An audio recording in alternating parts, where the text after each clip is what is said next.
Hello बच्चों, let's read the question. कह रहा which one of the following formula represent a first order reaction. चार फॉर्मूले दे रखे हैं बच्चों। यहाँ पर के क्या है, रेट कांस्टेंट होता है बच्चों। इन चारों में से वो फॉर्मूला कौन सा है जो फर्स्ट ऑर्डर रिएक्शन को जो है रिप्रेजेंट करेगा। तो कुल मिला के हमें बतानी है बच्चों integrated form of first order reaction. क्या बतानी है बच्चों? इंटीग्रेटेड फॉर्म बतानी है फर्स्ट ऑर्डर रिएक्शन की। तो चलिए करते हैं बच्चों, डिराइव कर लेते हैं उसको। मान लो R गोज टू P कोई रिएक्शन है, तो इसके लिए हम रेट लो एक्सप्रेशन कैसे लिखेंगे? ये हो जाएगा rate equal to K into R की पावर 1। फर्स्ट ऑर्डर रिएक्शन है बच्चों। ओके, फर्स्ट ऑर्डर मान के चलना है बच्चों। ओके, K होता है रेट कांस्टेंट। ओके बच्चों, R क्या है? रिएक्टेंट की कंसंट्रेशन। रेट लो एक्सप्रेशन में केवल रिएक्टेंट की कंसंट्रेशन को हम लेते हैं बच्चों। उसके अलावा हम डिफरेंशियल रेट को कैसे लिख सकते हैं बच्चों? ये हो जाएगा माइनस का dr over dt। Okay, change in concentration of reactant with respect to time. Okay, reactant है तो कंज्यूम हो रहा है बच्चों। चेंज इन कंसंट्रेशन क्या होता है? Final concentration minus initial concentration. अब क्योंकि फाइनल कंसंट्रेशन रिएक्टेंट का कम होता है इनिशियल कंसंट्रेशन से, तो चेंज इन कंसंट्रेशन नेगेटिव आएगा, जिसके कारण रेट भी नेगेटिव हो जाएगा। रेट नेगेटिव ना हो इसलिए हम पहले से यहाँ पर माइनस लगा के रखते हैं। अब ये दोनों इक्वल होने चाहिए आपके, तो क्या हो जाएगा बच्चों? D R over D T equal to क्या हो जाएगा? के इंटू आर। वन तो है ही बच्चों। ओके, तो ये क्या बनेगा? D R over R is equals to what बच्चों? के डी टी हो जाएगा बच्चों। इंटीग्रेट कर देते हैं दोनों साइड्स को बच्चों। ओके बच्चों, क्या कर देते हैं? इंटीग्रेट कर देते हैं दोनों साइड को। ओके बच्चों, तो ये हो जाएगा आपका D R over are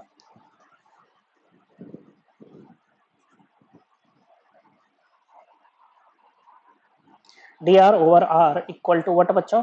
integration. Okay, और रेट कांस्टेंट जो होता है ना बच्चों, वो रिएक्शन के लिए सेम रहता है, कांस्टेंट रहता है। तो इसको इंटीग्रेशन से हम बाहर ले लेंगे बच्चों। क्या करेंगे बच्चों? इसको यहाँ पर इंटीग्रेशन से बाहर ले लेंगे बच्चों। ओके, अब सुनिए बच्चों, अब इसको हमें सोल्व करना है बच्चों। अब याद रखना बच्चों, 1/a है बच्चों, और इसका जो इंटीग्रेशन होता है ना, वो होता है log a। क्या होता है बच्चों? इसका log नहीं, sorry, ln a, natural log लेते हैं बच्चों। ओके, नेचुरल log का बेस हम क्या लेते हैं? e लेते हैं बच्चों, e एक्सपोनेंशियल वाला e। ठीक है बच्चों, तो अब देखो यहाँ पर लिमिट पुट कर लेते हैं, काम करते हैं। ये इसकी यूनिट होगी बच्चों इनिशियल कंसंट्रेशन से लेके फाइनल कंसंट्रेशन बच्चों। ओके बच्चों, और ये इसकी यहाँ पर टाइम की यूनिट होगी आपकी क्या बच्चों? 0 से t। ओके बच्चों, जब रिएक्शन स्टार्ट नहीं हुई और t टाइम बच्चों। तो ये क्या हो जाएगा बच्चों? ये हो जाएगा आपका ln r, r नोट से r तक equal to K T minus 0 dt का जो इंटीग्रेशन होगा वो क्या होगा? t होगा बच्चों। तो क्या बन जाएगा? दिस इंप्लाइज ln, ये फाइनल, ओके, ln r माइनस ln r naught is equals to what बच्चों? Is equals to K T बच्चों। ओके, अब सपोज कर लो जो आर है बच्चों, इनिशियल कंसंट्रेशन है, वो आपकी ए है बच्चों। क्या है? ए है। ओके, और आपके मान लो कुछ एक्स अमाउंट जो है आपका कंज्यूम हो चुका है, तो concentration at a time T क्या हो जाएगी बच्चों? यहाँ पर इसको टी लिख लेते हैं बच्चों। तो कंसंट्रेशन एट टाइम टी हो जाएगी आपकी, ए में से कुछ एक्स निकल गया तो ए माइनस एक्स हो जाएगी बच्चों। ओके, क्या हो जाएगी आपकी? ए माइनस एक्स यहाँ पर हो जाएगी।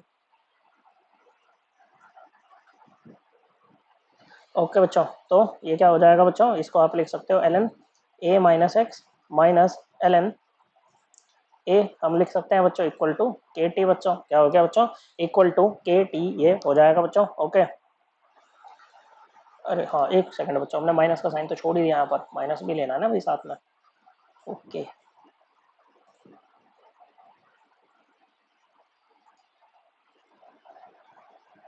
तो ये क्या बन जाएगा बच्चों? ये बन जाएगा ln a minus ln a minus x equal to K T. अब देखो, लोग की ना एक प्रॉपर्टी होती है, ln m minus ln n को हम लिख सकते हैं ln m अपॉन n। तो ये क्या बन जाएगा बच्चों? This implies ln a upon a minus x is equals to what बच्चों? K T. ओके बच्चों, 2.303 log to the base 10 equal होता है ln, मतलब log to the base e के। तो आप इसको क्या लिखोगे बच्चों? 2.303 log to the base 10 a upon a minus x is equals to K T. तो यहाँ से के, ओके बच्चों, हमने स्मॉल के लिया है बच्चों, यहाँ पर कैपिटल के है, कोई दिक्कत नहीं है बच्चों। ओके, आप इसको कैपिटल के ही बना लेते हैं, चलो हर जगह।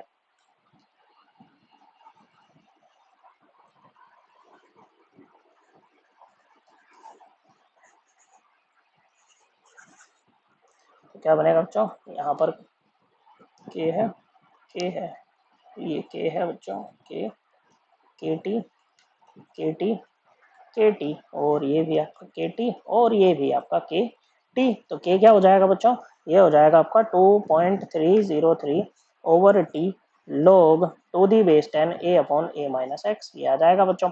ओके, तो कौन सा फॉर्मूला रिप्रेजेंट कर रहा है फर्स्ट ऑर्डर रिएक्शन को, ये कर रहा है बच्चों तीसरा वाला। सो करेक्ट आंसर है ऑप्शन 3। आई होप आपको ये एकदम क्लियर हो गया होगा। थैंक यू बच्चों।